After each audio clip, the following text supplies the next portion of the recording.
Munjal, and electric vehicles really also being a key focus area in those announcements. Of course, tax relief, will that mean more purchasing power for your segment at large? What are your first thoughts?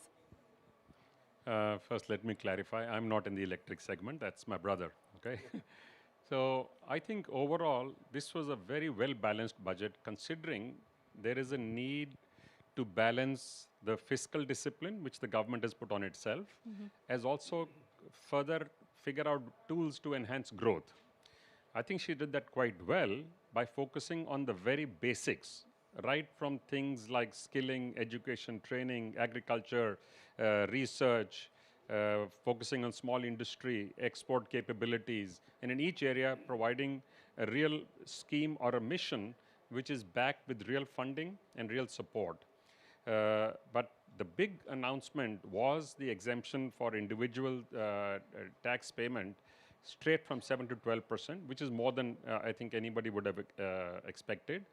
While the spend on infrastructure did not increase as the industry had been requesting and asking for, but this would be an equally powerful tool to put more money in individuals' hands, which would go either towards investment or savings, or hopefully towards consumption, which will therefore kickstart a virtuous cycle of higher consumption, therefore higher production, and therefore higher capex from the industry itself.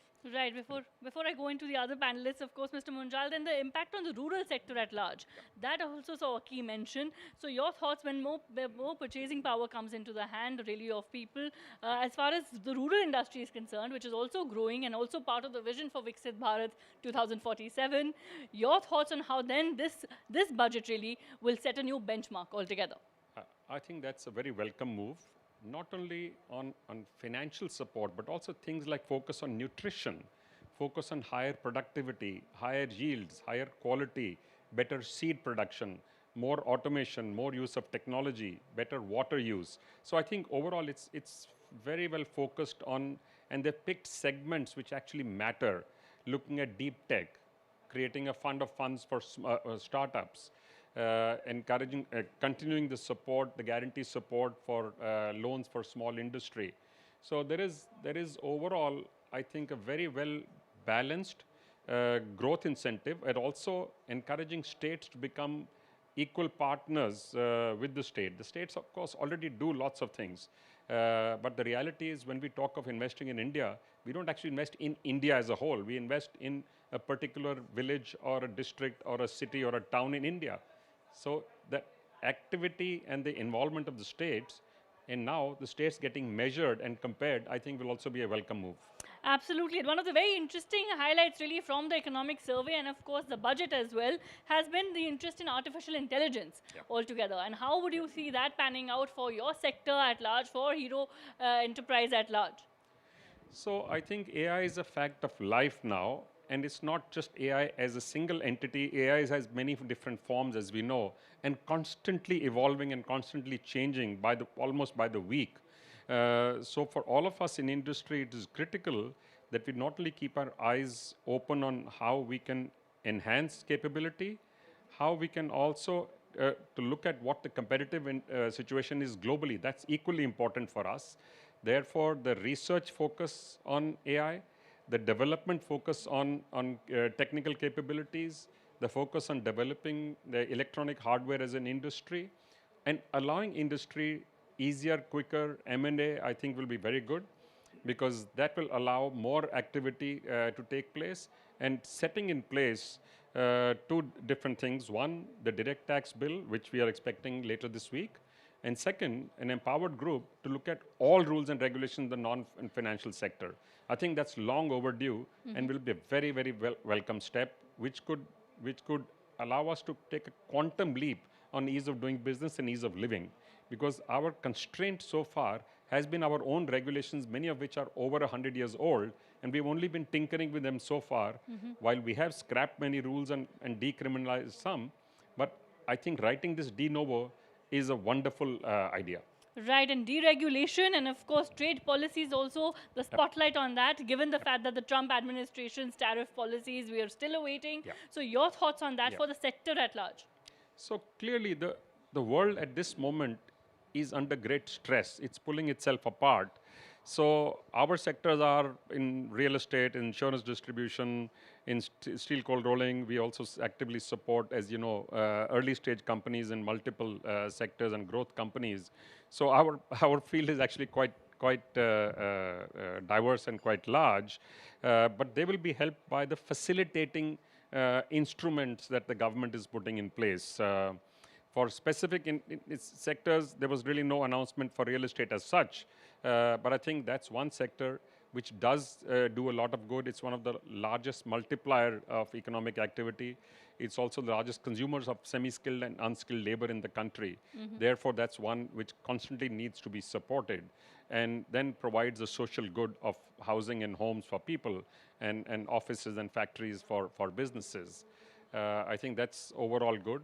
Insurance has been given a boost by global companies coming into taking 100% ownership, as long as they keep all their premium earnings and reinvest only in India. So there are multiple slices of little bits and pieces of different sectors that have been covered, sometimes in too much detail, but I think overall directionally very welcome.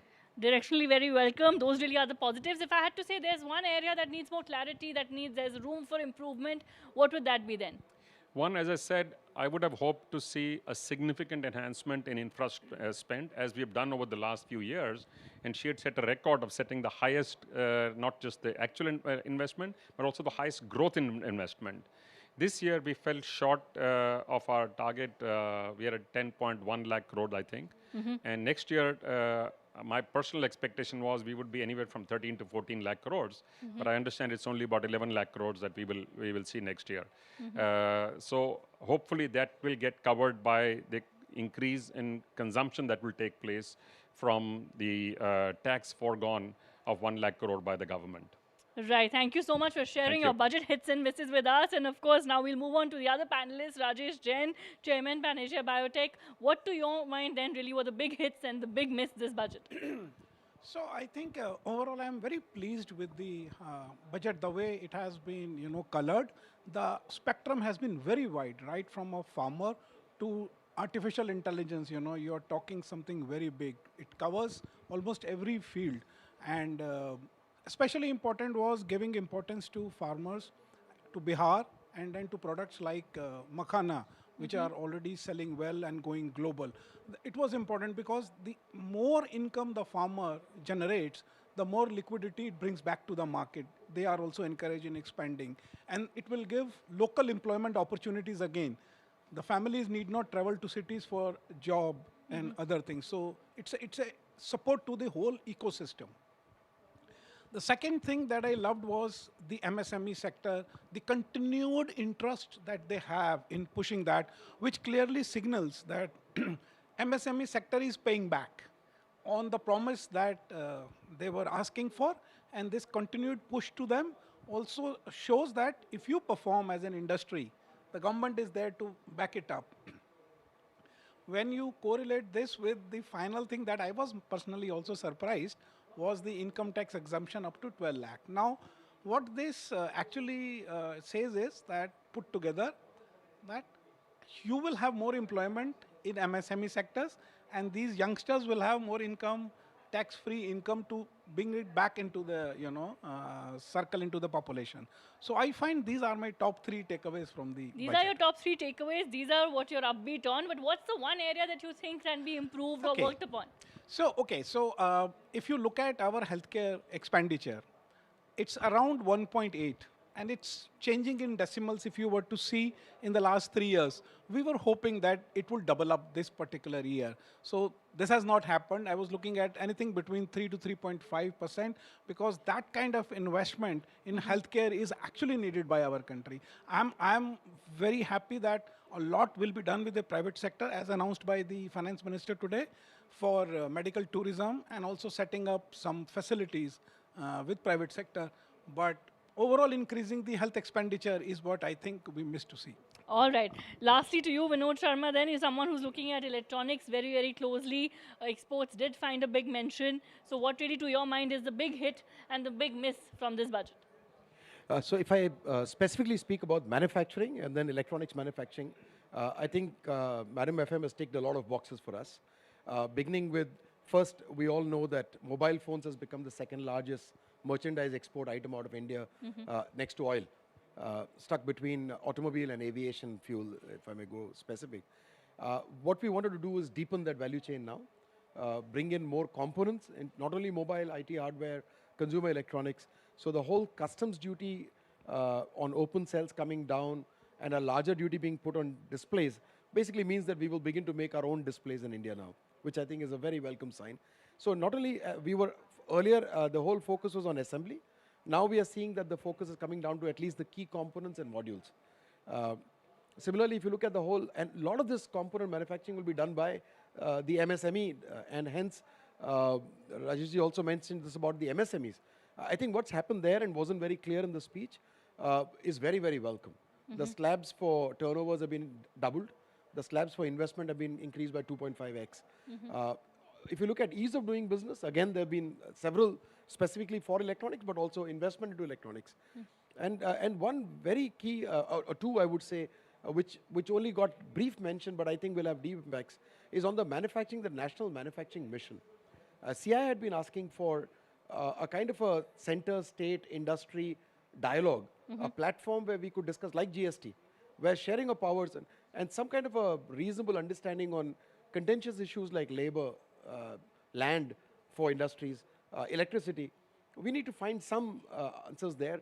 And I'm hopeful that, especially with the sectoral emphasis that Madam also put in her speech, we will be able to, at least by the end of this year, be very clear on each sector on what is our manufacturing strategy and what is our export strategy or investment strategy for that sector. Right. And to that extent, I think this is great, both Right. for manufacturing and for exports. Right. This is all great, but what is your area of improvement or your wish list which could have been worked So upon? we were very hopeful that a specific policy for electronic components would be announced. In fact, but probably it's coming within this month. We are hopeful. She did make a mention of the electronics manufacturing as being a part of the integrated global value chain. Right. So we hope that it's somewhere in the works, and within the month we will also hear about it off the budget. All right. Thank you all so much for, of course, decoding the budget for us.